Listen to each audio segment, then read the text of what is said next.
what you're thinking. Not him again. Okay. All right. What I'm going to do now, we're going to move into a session on business travel, one of my favorite topics. Before we do that, I wanted to cite a little research that we did. So a real quick study that we did with our friends at Egencia. Earlier this year, Phocuswright did a very lengthy study that we published on the U.S. business traveler. And there's a lot of insights there. And what we thought we'd do in partnership with Egencia was to take a look at the European market and see how it compares to the counterparts in the United States. Now, the study kind of looked at two audiences. The first audience was the travel manager, the buyer, the procurement executive. So these are the folks who have been tasked by their corporations with managing the company's T&E. And then the second audience is the actual business traveler, the people that are actually traveling for work. So with that, I'm going to, if you guys could give me my slides. I told them that if they screwed up again, there we go. All right, so let's get going. So let's look at it. When we looked at this study, we saw some things that they both care about very deeply. So both audiences, both travel managers, corporations care about things like duty of care. They both have very strong needs to manage the cost and to comply with their policy. So those are things that they had in common. The U.S. had a little bit more emphasis on the traveler, but as you'll see in a couple of slides that I show later, not as much emphasis as I think they should. There's less evidence in the European audience, from a traveler perspective, that millennials are acting out of policy, that they're going rogue towards the policy. There's a little more of that in the States. Open booking, which is a concept that's been out there for a while, has gotten pretty much zero traction here in Europe, based on the fact that people think, hey, why would I encourage people to go outside the corporate program? People are looking at it a little more closely in the States, and there's a little bit more traction there. One of the things that both markets struggle with, which is pretty interesting in this day and age, is something we call hotel attach rate. So in certain instances, only about 50% of the hotels being booked by corporate travelers are going through the corporate program.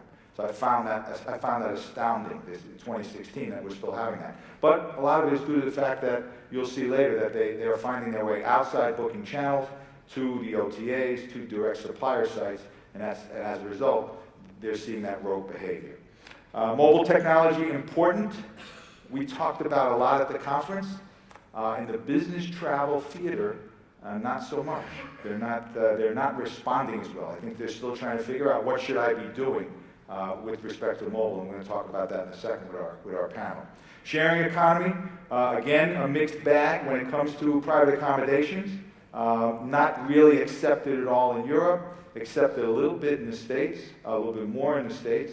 And ride sharing, I think, is getting some general consensus that the travelers are doing it anyway, and so these travel managers are being forced to think about and incorporate the sharing economy in their travel programs. And finally, duty of care is important both sides of the pond. The question is, how do they manage the duty of care? Do we allow the GPS tracking in some of your devices to be involved in that? There's a lot more concern in the European audience than there is in the States relative to opening that up. So the privacy concerns are starting to get in the way, and we've got to figure out as a travel manager how you manage between duty of care and not invading someone's privacy. All right, so that's a quick look. You've got an infographic on your table in front of you that goes to a little bit more detail. We're actually going to publish this study in the, I think, July timeframe. So keep a lookout for that. It's a lot more detail that we'll go into when we publish the study. All right, so let me, I'm sorry, the last thing I want to talk about was the content challenges. So content fragmentation is all over the place. In the European theater, US theater, low-cost carriers that are outside the GDS, ancillary products outside the GDS, all of this stuff is challenging the travel manager. That's similar in both markets. All right, so let me get our panelists up here so we can dive in a little deeper. They're the subject matter experts. What I try to do is grab a group of people, a buyer, a supplier, a couple of travel management companies, and we'll get a nice little roundtable going. So first up, Mark Avery, Head of Business Services, PricewaterhouseCoopers. Mark, come on up. Great to see you. Dean Forbes, CEO of KDS. Vincent Louvenetel from Carlson, Wagonlit, and Christophe Pemirat, Senior Vice President of EMEA for Egencia. Gentlemen, thank you all for being here. All right, so let me set the stage really quick with I'm going to leverage the research again. First topic, smartphone smart. So we're going to talk about mobile. This is mainstream. Our research has suggested that people are searching more and actually booking more on mobile. Millennials more so than others. It's now the largest, part of the workforce. The extended use case for mobile is growing. People are doing pretty much checking in. They're doing their boarding passes, and then they're doing their expense reports, right, and a bunch of other stuff. All right. So with that as the setup, I'd like to ask my panelists a couple of questions. A, do you envision mobile kind of becoming a device that services your employees, or getting in the way of some of the things that you do? Mark, I want to start with you. Okay, absolutely. So mobile's an absolute must, I think, for us as a business. Our average age is 26 across the business. Heavy millennial, yeah. I'm an old dinosaur in that respect, but keeping up and having the ability to put things in people's hands, whether it be on an iPhone or a pad, or that's where we are. Our review and implementation of travel and expense a couple of years ago, the key criteria was mobile. Everything else followed from there. So you've gotten pretty aggressive. Does the fact that they can book things last minute on mobile, as we just saw, that a lot of the hotels get booked, does that scare you? Because traditionally you want people booking in advance so you can see what they're doing. Yeah.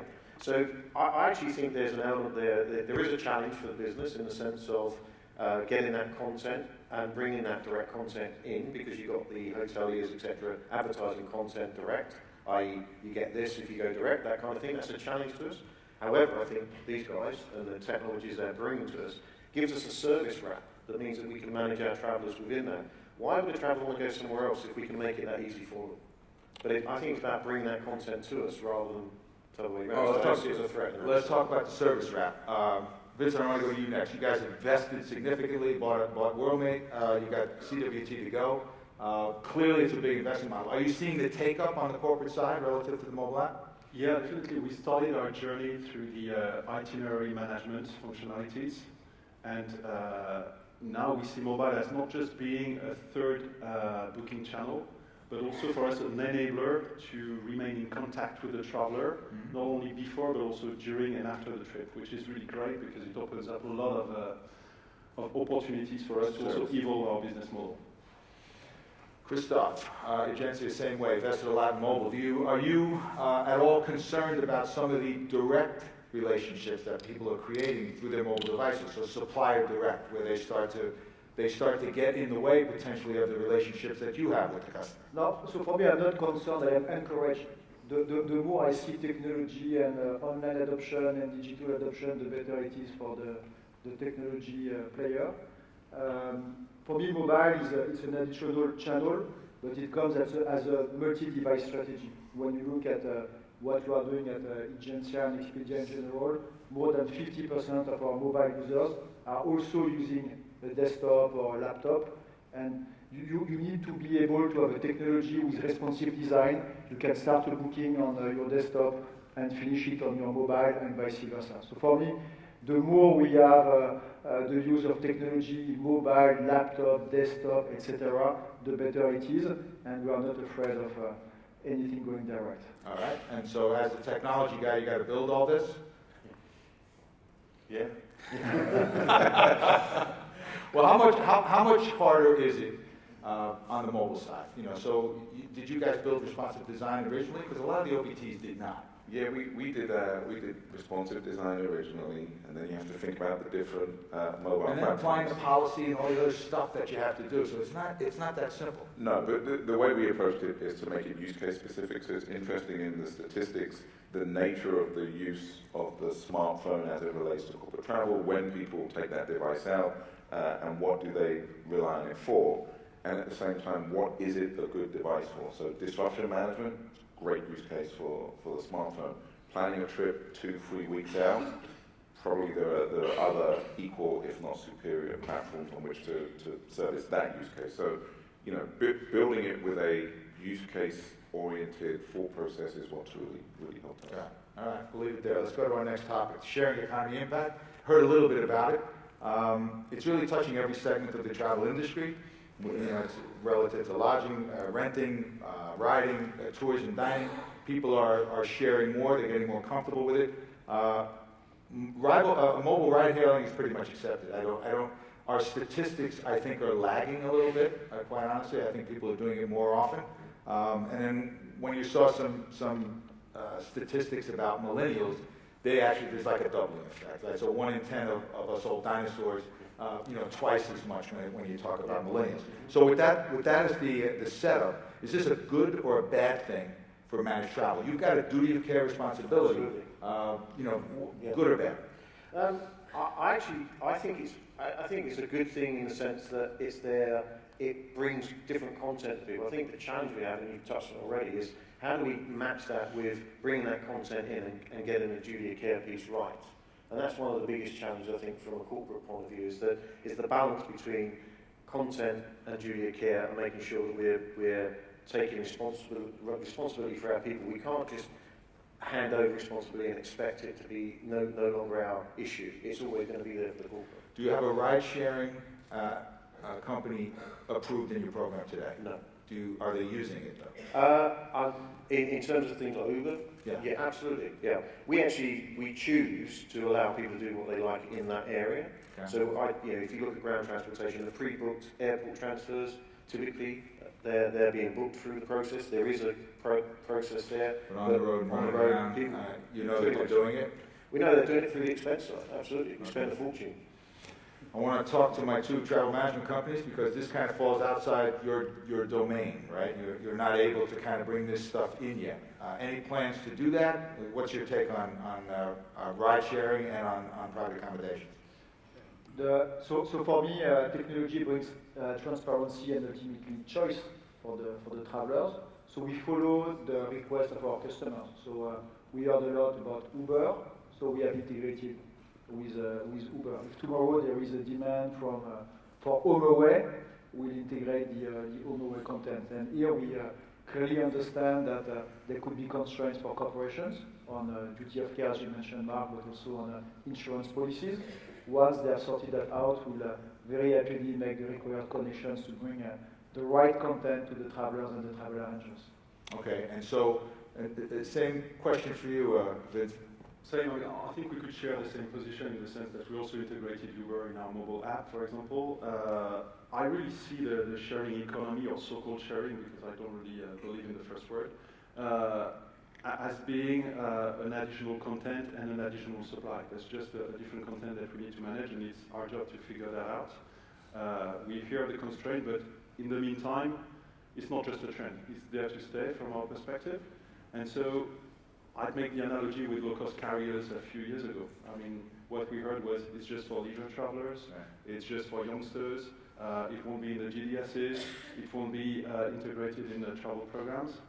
Well, we see what happens. You just do it. So what do you say to the travel manager who says, it's spend that's falling outside my system. I don't know if they're spending more money or less money. And my job, the number one priority, as we saw in the study, is cost containment, compliance to policy. If there's no policy relative to Airbnb today, but if people are staying, how do you manage that? So, I mean, we manage it from looking at it from a statistical point of view to say, are people spending more? Actually, what we're finding is it's on par. We're not seeing great savings either. Okay. So there's an interesting dynamic there that when we're looking at that sort of direct book compared to internal, we're not seeing suddenly things being booked at a higher level or particularly lower. So we're not seeing great savings. So from that point of view, we just look at we don't worry about it too much in the sense that we can manage it for expenses in terms of how much people spend. If it became a problem, we found that there was a big differential, we need to look at it further. I think the challenge that we have from a corporate point of view and from the industry is how quickly the technology is being able to be brought forward so that we can take advantage of those things. And I know it's a challenge, and Dean and I work together on some of this, but it's a real challenge for the industry. But I think from a corporate point of view, that's one of the big challenges we've seen over the last day or so, massive investment and development of products, but a lot to come direct. How do we get that to the corporate market? So Dean, I'm going to give you your next headache. When they say to you, I want you to bring this content in, I want it to be bookable on my online booking tool. Again, that's not trivial. but B, there's nothing in it for you potentially because I don't know that Airbnb is going to give you a transaction fee or something. It's, right? it's not as big the economic model of these guys is not a bigger problem for me as it is for these guys because their businesses are Right, they're heavily servicing. predicated Yeah. on that part of this industry. And making the technology connection is not also the issue. The bigger issue is corporates take too long to adjust to these kind of emerging services. Right? Just on I think balance, that's true. right? You have trailblazers like Mark and one or two others, but generally speaking, corporates take a long time to adjust. I remember talking to corporates about Uber 2 or 3 years ago, and they were insisting that their policy and preferred ground transportation providers would win out.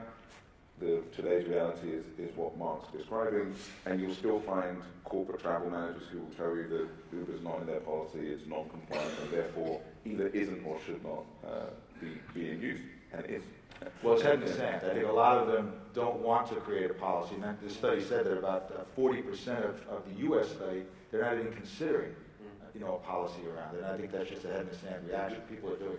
The best thing that these guys do is they create great service-oriented business models enabled by technology that people use, and then the rest of us have to react. So they're a great accelerant in the corporate travel. All right, so over my 2 travel management companies who get paid service fees when bookings happen,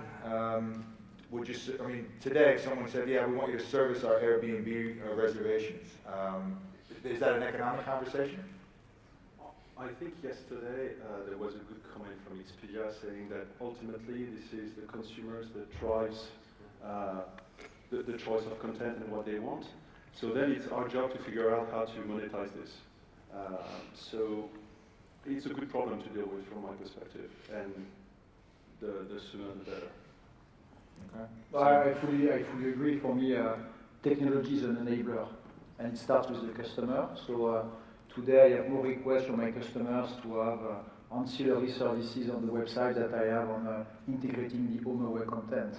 The way corporations sort out their travel policies, deal with their insurance, and overall view on that topic, we are going to move on the technology front, and the economic model will be found. There's always a way, and what is really important for us is to make sure that we have a one-stop shop, and that corporations, travelers, and travel arrangers find the right content in the TNC channel with our technology or the technology of our competitors, and that's what we are here for.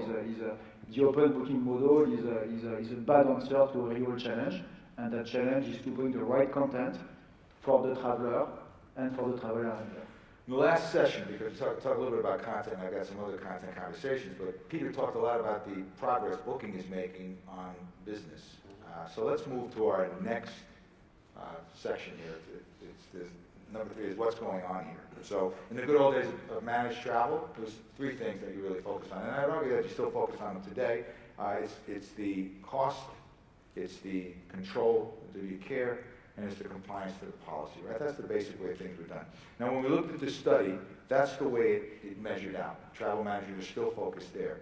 What was telling to me was, what you guys have just stated is that the traveler should be served, right? So if they're using Uber, they're using Airbnb. Yet when we look at the travel managers and we surveyed them, only 3 in 10 are really dealing with making a priority traveler satisfaction. So I look at that and I'm saying, and then the other challenge I see is that while there are mandated policies, and I don't think you have a mandated policy, I would strongly encourage, but many say they have a mandated policy. When people are out of the policy, nobody does anything about it, right? And that's kind of a couple of things there. So I'm sitting here as a travel manager. I'm going to go to you first. Are your priorities in the right area? You guys are pretty progressive and you go after the traveler, but most of your peers do not. And so, should they be doing that? Should they be changing their programs to say, yeah, I get it, we have to serve the boss and we have to manage the corporate dollars, but these guys are on the road doing things and we should be responsive to that. I think that's absolutely right. I mean, one of the things I'm quite proud of in the UK is that we have 90% of our hotels being booked through the process. Well, that is a rarity, right. a rarity. But we do, and why do we do that? Well, how do we achieve that? Is because we don't do it through beating people over the head and say we're not going to pay your expenses. We give them the tools and the services that they can do that, whether that be through the online tools or whether that be over the phone. and air's in the same place, higher actually. But so we're getting those trips coming through, and I think by focusing on the traveller and the traveller experience and enabling that, that's what's enabled us to get the compliance. So I think a lot of people get very narrow-minded in the sense of focusing on compliance being, well, you must do it, and we're going to use a big stick to do it. You don't need a big stick. You can turn that around completely if you give the right services and the right tools. Vincent, I want to go to you. In your environment, you're managing obviously hundreds of clients. This must be a challenge for you because I think a lot of them are finding that the policies are not being adhered to. There's nothing going on. You guys are being asked to manage the expenses. How do you rationalize? Do you think travel managers are in the right area? So I have a specific take on that one. We're talking here about business travel, and I think the word that's irrelevant in those two is travel, because we're actually there to make it very seamless, and we're here to make all the travelers focus on why they're in for, to do business. Mm-hmm. And so it creates a need for evolving travel policies, and I think companies should consider to really evolve from a travel policy to a traveler policy, and bring in something really dynamic. And so, which means that from that standpoint, you move away from considering travel as a cost, and you start considering it as an investment.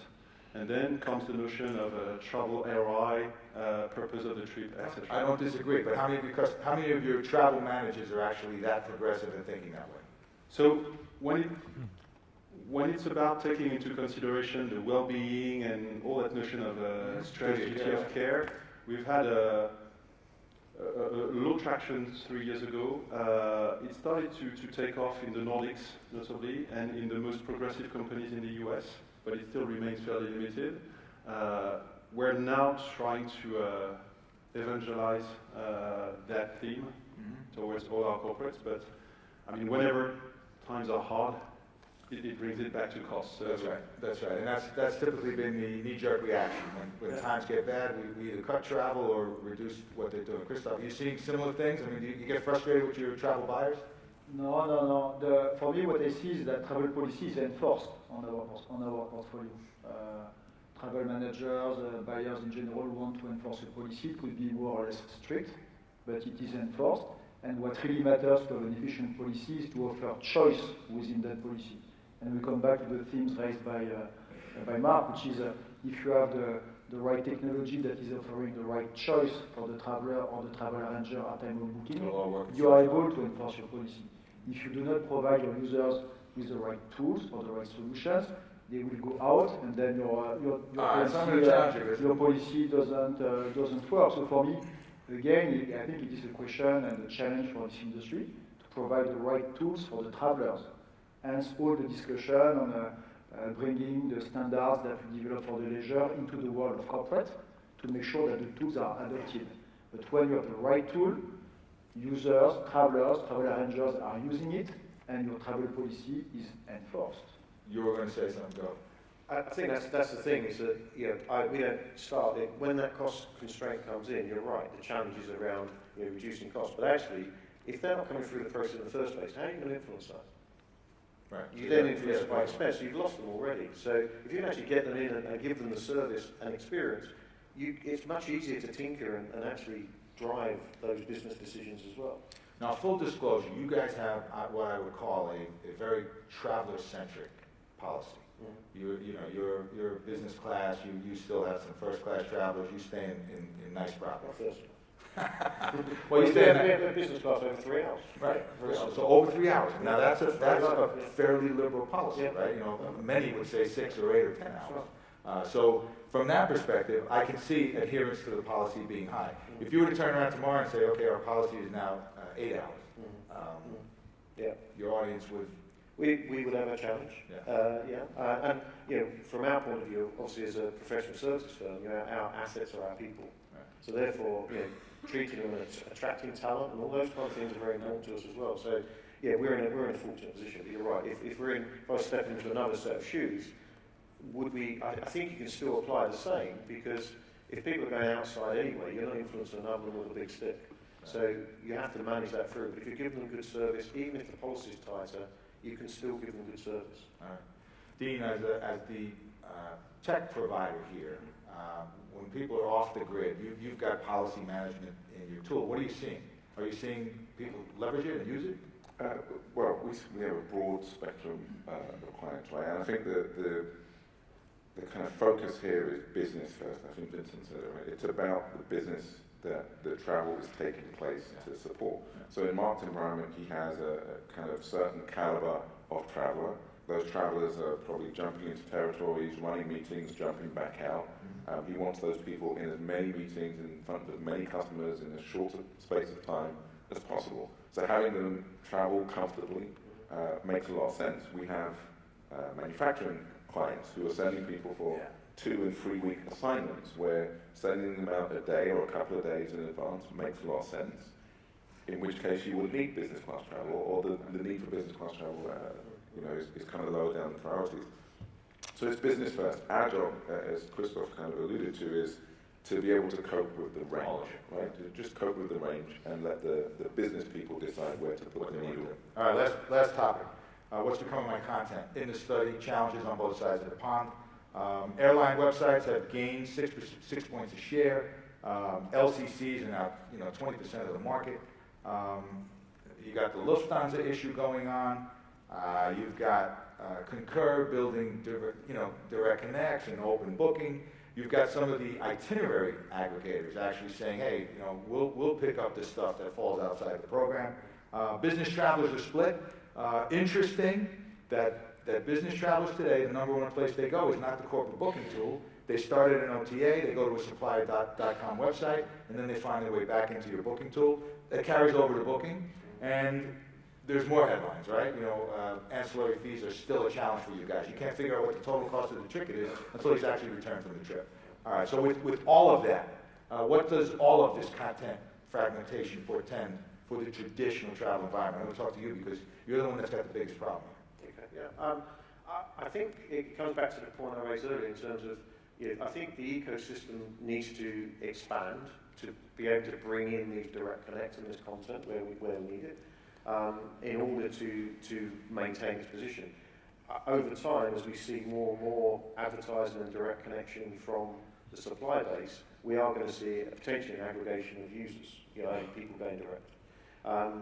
And you're right, people do research and then come and book via the tool because we make it easy for them to book and pay. I think that's partly why they come back to us. And it's one of our jobs is to give the right content. Again, it all comes back to content in that respect, to enable those things to happen.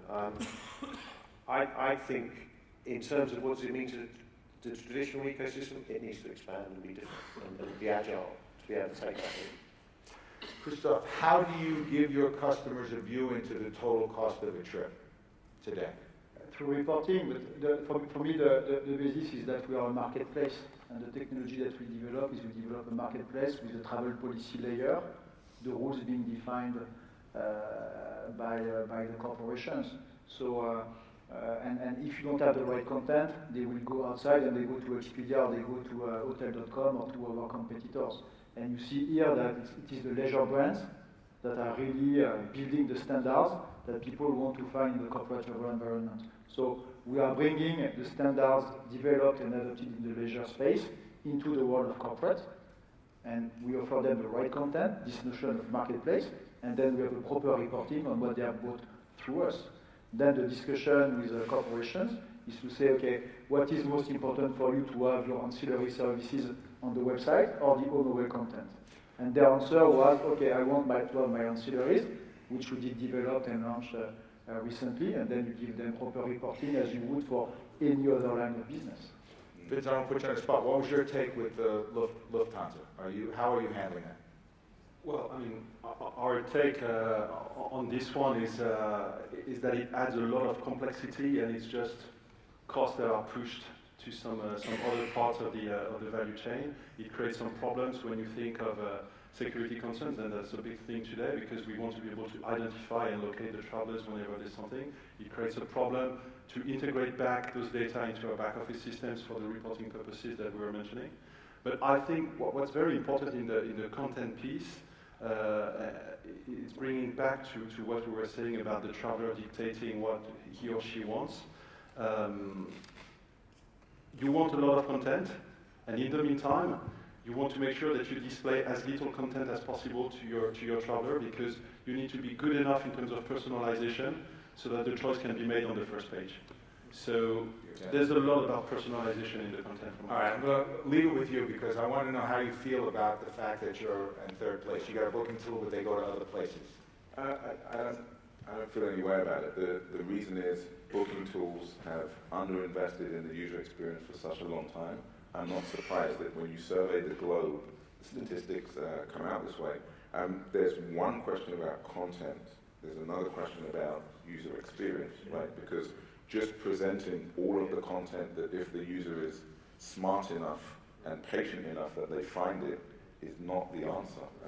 Having the content made available, displayed in a kind of user-centric way is what will change those statistics. And everybody in the industry is conflicted, which is why the content question hasn't been sufficiently addressed up until this point. The economics won't allow content to be displayed equally by most people in this space. So for us as a neutral player, we focus on all content aggregation plus user experience, and that's what will change the statistics. All right, good. Gentlemen, we're going to leave it there.